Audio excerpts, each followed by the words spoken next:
आपको बताएं कि गोवा अग्निकांड मामले में आज बड़ी कामयाबी मिली है। भारत के कहने पर थाईलैंड ने 2 आरोपी लूथरा भाइयों को पकड़ लिया है, डिटेन कर लिया गया है।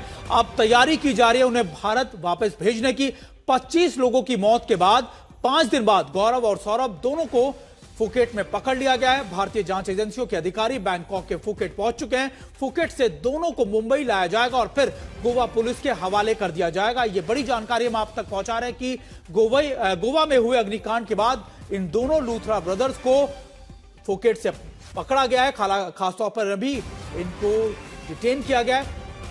और आपको एक और बड़ी जानकारी बता दें कि लूथरा भाइयों की शेल कंपनियों पर भी बड़ा खुलासा हुआ है। दिल्ली के पते पर लूथरा भाइयों ने करीबन कई कंपनी बना रखी थी। नॉर्थ दिल्ली के पते पर लूथरा भाइयों की कंपनी रजिस्टर्ड की गई है। हमारे साथ हमारे सहयोगी अरविंद ओझा जुड़ गए। करीबन 40 से ज्यादा कंपनी रजिस्टर्ड की गई थी। अरविंद, क्या कुछ और जानकारी मिली है दोनों भाइयों के बारे में?